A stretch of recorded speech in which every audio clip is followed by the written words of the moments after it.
Private master তার ছাত্রীকে পড়াতে এসে দেখল বাসা খালি। বাসায় ছাত্রীর মা ছাড়া আর কেউ নেই। তারপর ছাত্রীর মার সাথে এমন এক অদ্ভুত ঘটনা ঘটল যা আপনারা শুনলে ঠিক থাকতে পারবেন না।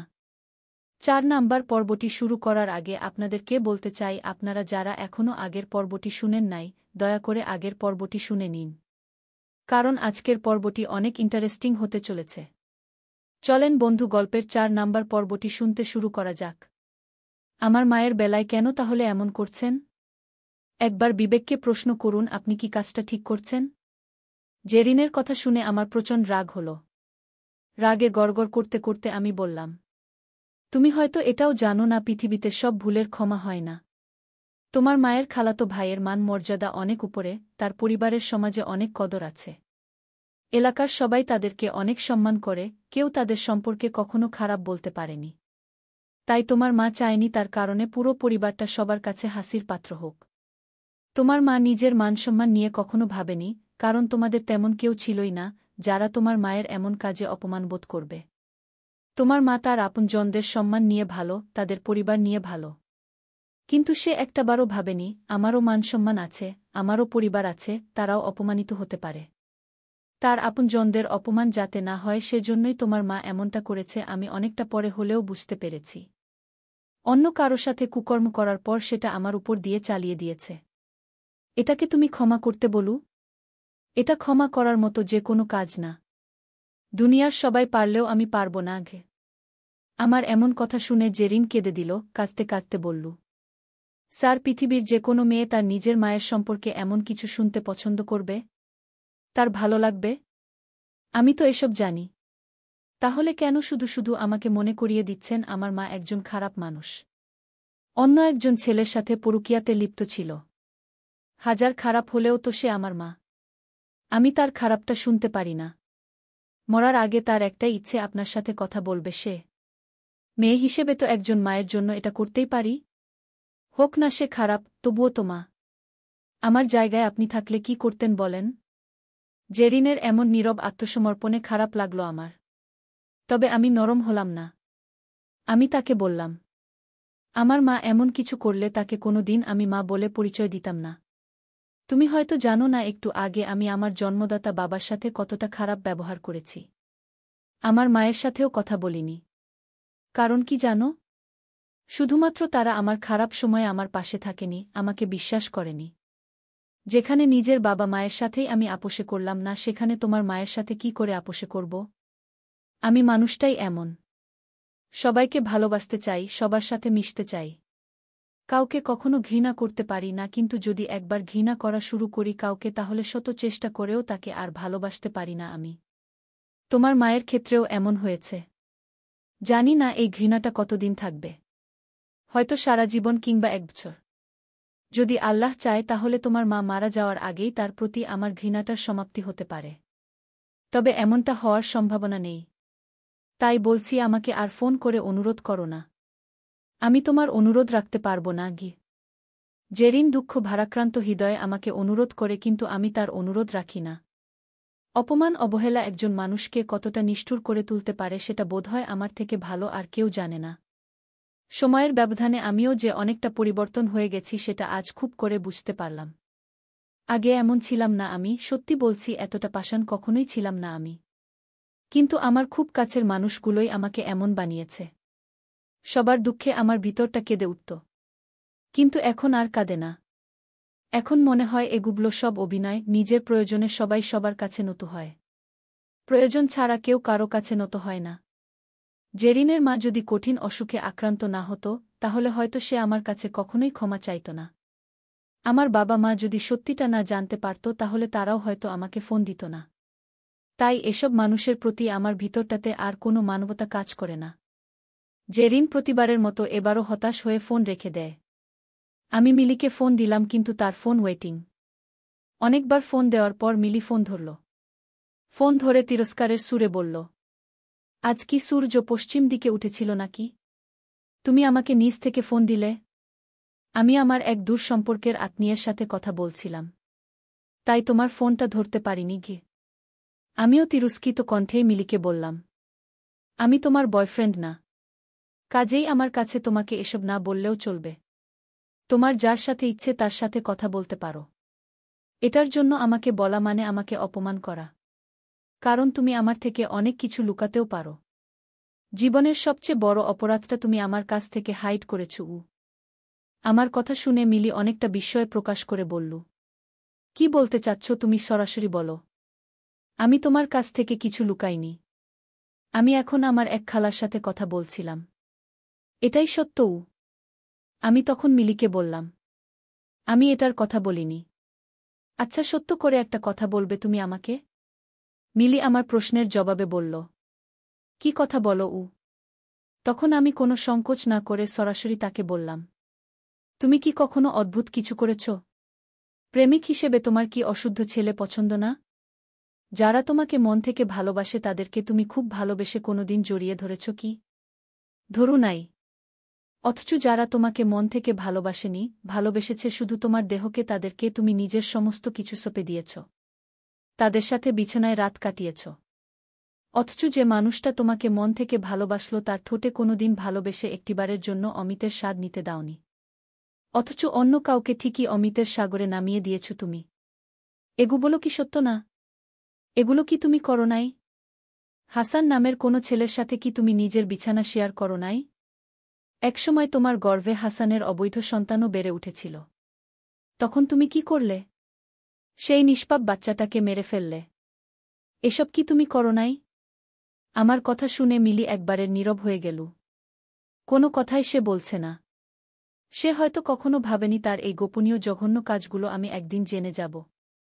প্রায় 2 মিনিট হয়ে যাওয়ার পরেও যখন সে কোনো কথা বলল না তখন আমি বললাম, কি হলো?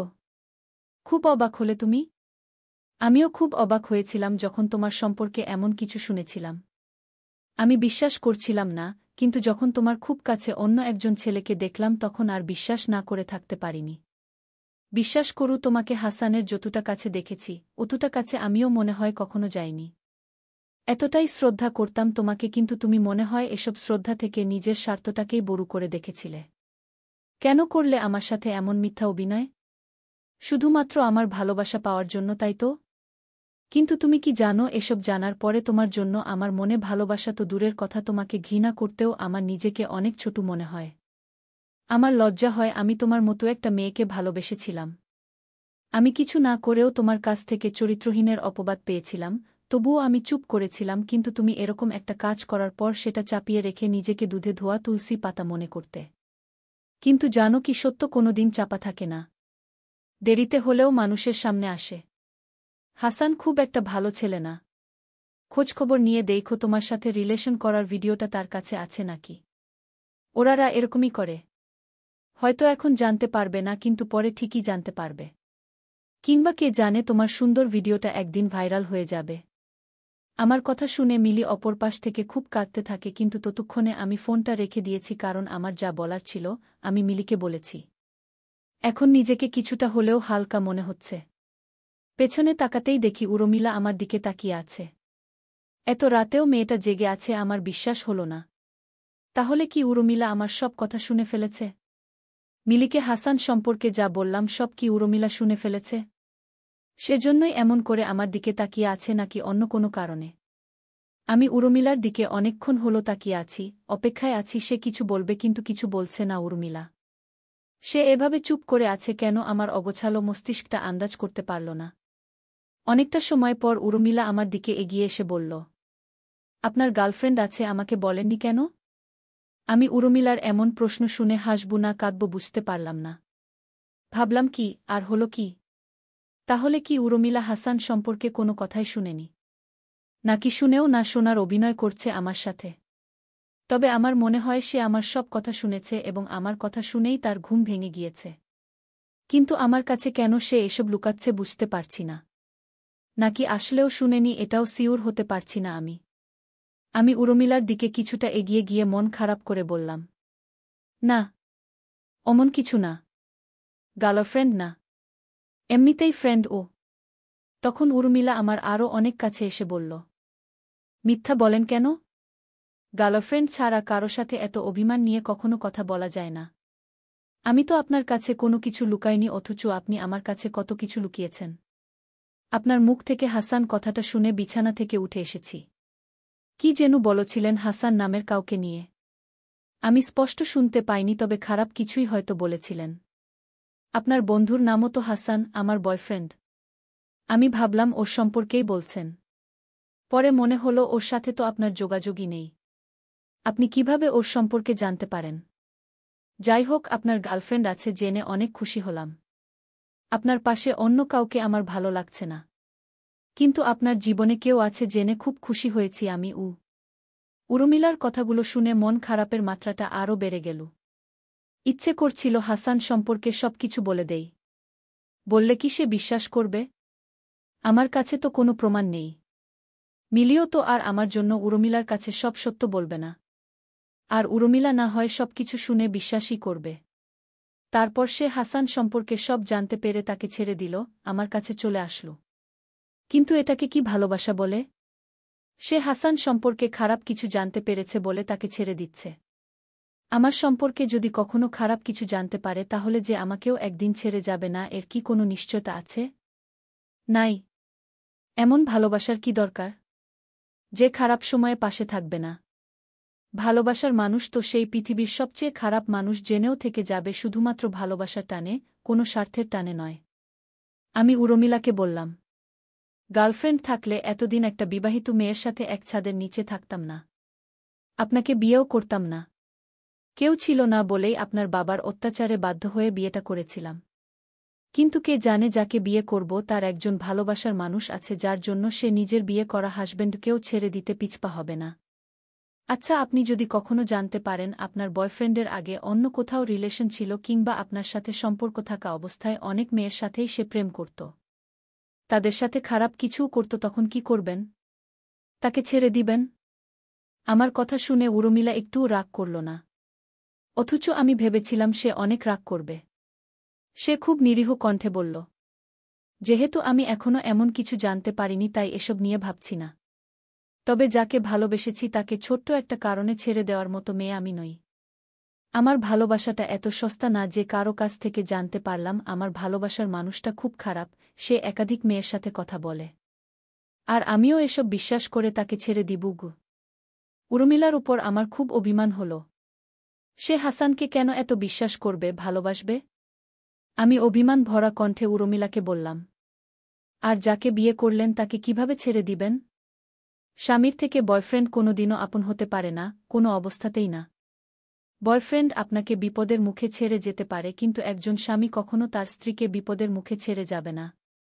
এই যে এতদিন ধরে আমার সাথে থাকছেন, খাচ্ছেন, কথা বলছেন, নিজের সবকিছু শেয়ার করছেন, এতদিনে কি আমার প্রতি একটুও ভালো লাগা কাজ করেনি আপনার ভিতরে? একবারের জন্যও মনে হয়নি থেকে যাই? তখন উর্মিলা বলল, ভালো লাগা কাজ করেনি যে তা না।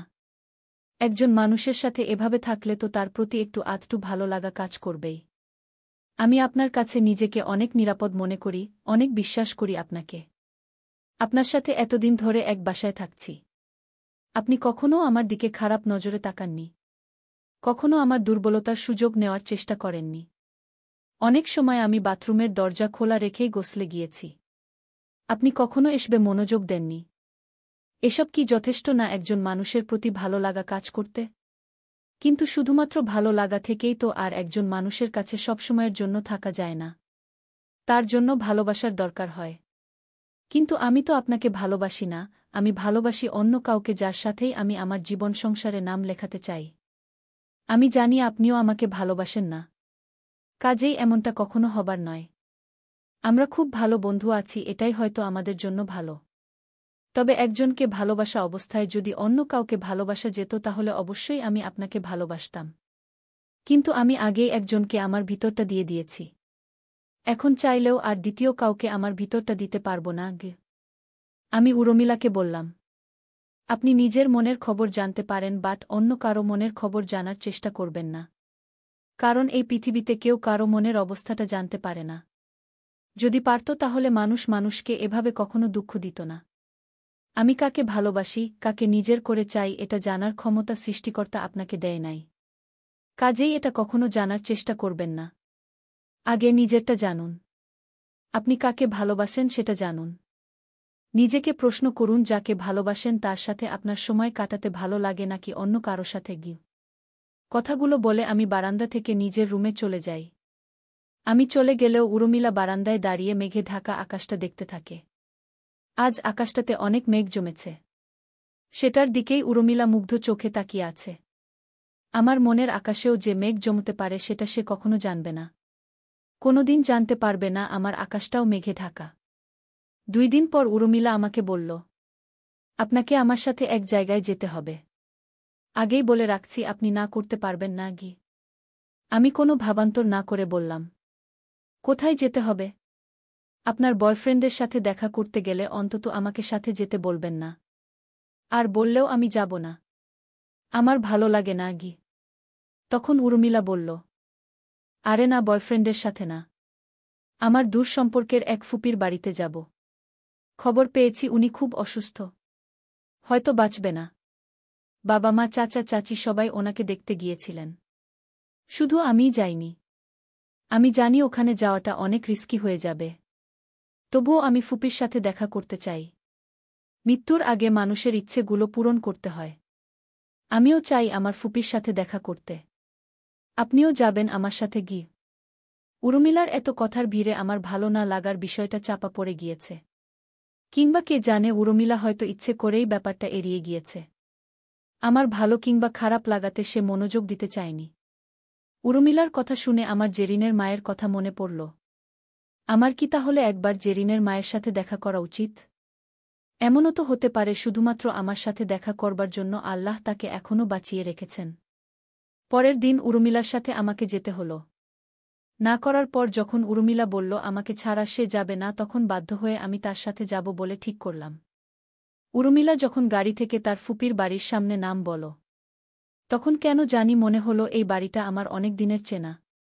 হয়তো ভুলে গিয়েছি, তবে এই বাড়িতে এর আগেও আমি এসেছি। বাড়িতে ঢোকার পর যখন জেরিনকে দেখতে পেলাম, তখন আর বুঝতে বাকি রইল না উর্মিলার ফুপিই হল জেরিনের মা। উর্মিলা আর জেরিন মামাতো ফুফাতো 2 বোন। জেরিন আমাদের দুজনকে দেখে অনেক অবাক হলেও নিজের অনুভূতিটা প্রকাশ করল না। বুঝতে পারলাম মায়ের শোকে এরকম হয়ে গেছে জেরিন। উর্মিলা যখন জেরিনের মায়ের কাছে গেল, তখন জেরিনের মা উর্মিলার দিকে না তাকিয়ে আমার দিকে তাকাল। আমি উর্মিলার পেছনে ছিলাম। তারপরেও জেরিনের মা আমার দিকে কেন এমন করে তাকাল উর্মিলা বুঝতে পারল না। আমি জেরিনের মায়ের কাছে যেতে পারলাম না। কারণ তার শরীরের প্রায় সব জায়গাতেই কিসের যেন দাগ। এই দাগগুলোর কারণেই মানুষ তার কাছে যেতে চায়নি। অথচ এগুলো ছোঁয়াচে না। এমন না যে জেরিনের মাকে স্পর্শ করলে এমনটা আমারও হবে। তবুও কেন জানি ভয় হতে লাগল, ঘেন্নাও হতে লাগল। তাই আমি আর উর্মিলা জেরিনের মায়ের থেকে অনেকটা দূরেই দাঁড়িয়ে রইলাম। জেরিনের মা দূর থেকে ভাঙা ভাঙা গলায় আমাকে বললেন, আমি তোমার সাথে অনেক বড় অন্যায় করেছি। সেই পাপের শাস্তি আমি পেয়েছি। আমার জন্য তুমি অনেক কিছু হারিয়েছ। আমি তোমার কাছে ক্ষমা চাওয়ার মতো যোগ্যতাও রাখি নাই। তবে জানো কি, আমি এখনও বেঁচে আছি তোমার সাথে কথা বলার জন্য। না হলে অনেক আগেই মরে যেতাম। যতটা দিন বেঁচেছিলাম ততটা দিন বুঝেছি যন্ত্রণা কি, কষ্ট কি। এত যন্ত্রণা নিয়ে বেঁচে থাকা যায় না। কিন্তু আমি জানি এর থেকেও অনেক বেশি মানসিক যন্ত্রণা নিয়ে তোমাকে প্রতিটা দিন বাঁচতে হয়েছে। আর এর কারণ আমি।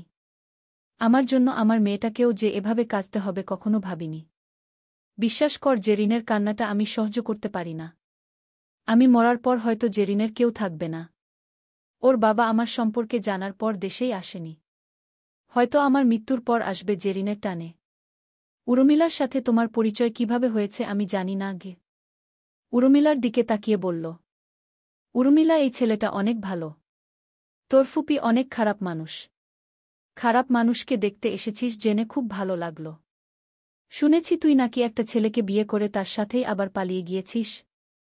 কথাটা বলতে বলতেই জেরিনের মা আমাদের সামনে শেষ নিঃশ্বাস ত্যাগ করলেন।